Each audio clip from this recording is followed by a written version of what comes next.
अस्सलामुअलैकुम दोस्तों, drama serial नंद की अगली अक़सात में आप देखेंगे कि गौहर अपनी चाल में कामयाब हो जाती है। वो गुल की मदद से नईमा बेगम को जहर दे देती है और नईमा बेगम की मौत हो जाती है और किसी को गौहर पर शक तक नहीं होता कि नईमा की मौत के पीछे गौहर का हाथ हो सकता है। गुल भी अपनी वालदा की मौत के बाद शदीद सदमे में होती है। उसका ध्यान इस तरफ नहीं जाता, मगर जैसे ही वो सदमे से बाहर आती है और सब याद करती है कि वो खाना जो अम्मी ने खाया था वो गौहर ने ही मुझे दिया था और उस खाने में जहर भी गौहर ने ही मिलाया था, मगर गुल की बात का कोई यकीन नहीं करेगा। वालदा की मौत के बाद गुल अपने कमरे में अकेली बैठी रो रही होती है।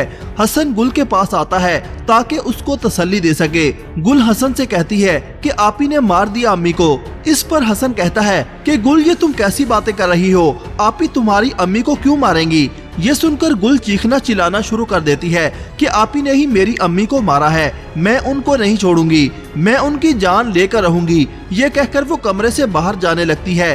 हसन उसको रोकने की कोशिश करता है और उसका बाजू पकड़ लेता है। गुल गुस्से से चिल्लाकर कहती है कि छोड़े मुझे, और फिर वो दौड़ते हुए गौहर के पास जाती है। हसन भी उसके पीछे जाता है।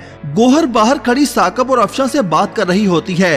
गुल गौहर से कहती है कि मेरी अम्मी को आपने जहर देकर मारा है ना, मैं आपसे अपनी वालदा की मौत का बदला लेकर रहूंगी, मैं तुम्हें जिंदा नहीं छोड़ूंगी। हसन को गुल पर शदीद गुस्सा आता है। वो गुल को बाजू से पकड़कर खींचते हुए कमरे में लाता है और बेड पर पटक देता है। गुल उठ खड़ी होती है और चिल्लाकर कहती है कि तुम्हारी बहन ने मारा है मेरी माँ को। ये सुनकर हसन गुल के मुंह पर जोरदार थप्पड़ मारता है, जिसके बाद आप देखेंगे कि हसन गुल की हरकतों से बहुत तंग आ जाता है और वो साकब से कहता है कि मुझसे अब ये तकलीफ मजीद बर्दाश्त नहीं हो रही, मैंने फैसला कर लिया है कि मैं गुल को छोड़ दूंगा। ये सुनकर गौहर हैरत से हसन की तरफ देखती है। गुल की बात पर कोई यकीन नहीं करता। गुल अस्पताल जाती है और अस्पताल के डॉक्टर से बात करती है कि मेरी अम्मी को जहर दिया गया है और उनको जहर मेरी नंद ने दिया है। इस पर डॉक्टर गुल से कहता है कि तुम्हें पुलिस स्टेशन जाकर मुजरिम के खिलाफ रिपोर्ट लिखवानी चाहिए। जिस पर गुल कहती है कि मैं जाऊंगी पुलिस स्टेशन और जाकर बताऊंगी कि मेरी नंद ने ही मेरी माँ को जहर देकर मारा है। जिसके बाद गुल घर जाती है और साकब से कहती है कि आप लोग मेरी बात पर यकीन नहीं कर रहे हैं ना, मैं पुलिस स्टेशन जाऊंगी और आप ही के खिलाफ रिपोर्ट लिखवा कर आऊंगी। इस पर साकब गुस्से में गुल से कहता है जिस वक्त तुम ऐसा करोगी ना, उस वक्त तुम्हें इस घर के दरवाजे अपने लिए बंद मिलेंगे। दूसरी तरफ गौहर जहांगीर के घर जाती है। सुंदस जहांगीर के घर आई होती है। जहांगीर सुंदस के लिए गजरे लेकर आता है। वो गजरे सुंदस को दे रहा होता है।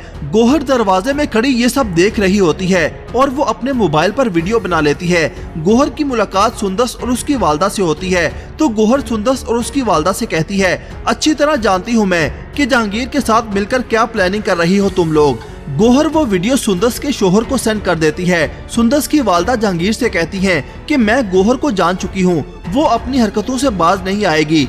जिसके बाद जहांगीर गौहर के घर जाता है और गौहर से कहता है कि तुम अपनी हरकतों से बाज आ जाओ वरना अच्छा नहीं होगा। इस पर गौहर कहती है कि मैं क्या हरकतें कर रही हूँ, हरकतें तो तुम कर रहे हो सुंदस के साथ मिलकर। यह सुनकर जहांगीर गौहर के मुंह पर थप्पड़ मारने लगता है। गौहर जहांगीर का हाथ रोक लेती है। क्या गौहर अपनी साजिश में कामयाब हो जाएगी? अपनी राय का इजहार कमेंट सेक्शन में जरूर कीजिएगा। अल्लाह हाफिज।